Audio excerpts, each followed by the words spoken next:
anak-anak kita menghadapi ancaman penularan COVID-19. Bahkan, kasus aktif COVID-19 pada anak sudah melebihi kasus pada kelompok lanjut usia.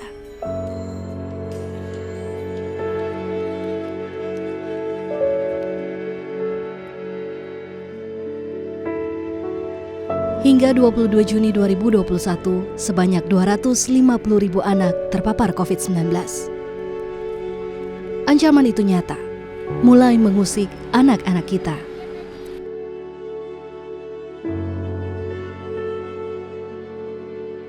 Lonjakan kasus pada anak ini harus menjadi alarm untuk meningkatkan kewaspadaan dengan tetap menjaga protokol kesehatan dengan ketat, karena ancaman kematiannya juga tinggi.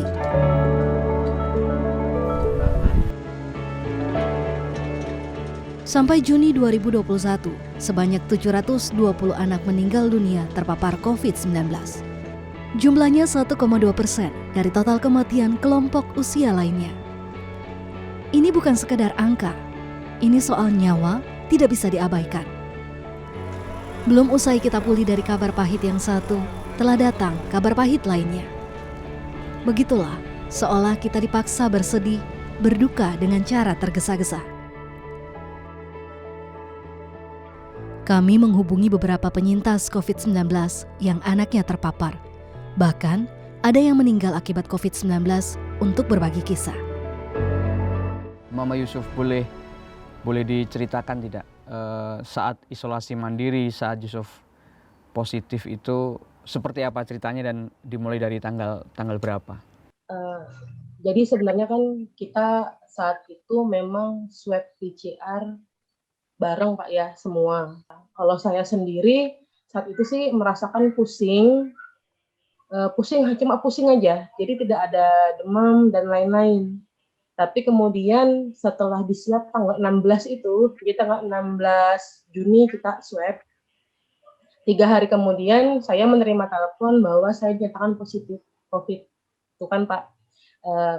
Dan memang setelah itu gejalanya bertambah menjadi hilang indera penciuman.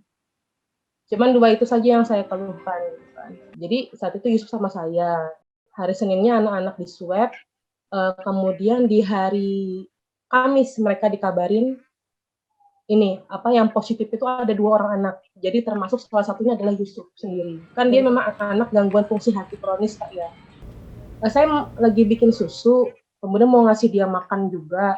Tiba-tiba dia batuk. Batuknya itu nggak biasa gitu. Batuknya tuh keras sekali. Dan itu kerasa, saya dengar bahwa batuk itu sakit gitu loh dia rasakan. Jadi habis batuk itu tiba-tiba dia tidak bisa nafas lagi Pak. Jadi lebih tepatnya bukan sesak nafas tapi tidak bisa bernafas, gagal nafas sama itu. Jadi dia berusaha mencari nafas tapi nggak bisa. Jadi memang Pak, 25 Juni 2020 kita datang ke Jakarta dan 25 Juni 2021 Yusuf pulang. Jadi memang 1 tahun pas.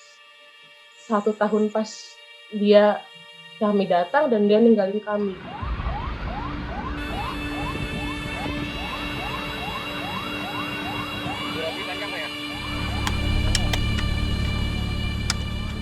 Dan kematian semakin akrab akhir-akhir ini. Setiap hari, kita seolah dihadapkan pada satu pertunjukan kesedihan yang bertubi-tubi. Dan Yusuf, satu dari 88 juta penduduk Indonesia, kelompok anak-anak yang menghadapi bahayanya COVID-19. Yusuf adalah 2,9% anak usia 0-5 tahun yang terpapar COVID-19. Yusuf adalah satu dari lebih dari 720 anak Indonesia yang meninggal akibat COVID-19 hingga saat ini. Dari data Kementerian Kesehatan Republik Indonesia per Juni 2021, DKI Jakarta menjadi penyumbang terbanyak jumlah kasus anak yang terpapar COVID-19, yakni 58.836 anak. Sementara, Jawa Barat menduduki peringkat pertama jumlah kematian pada anak sebesar 137 anak. Kematian bukanlah angka statistik.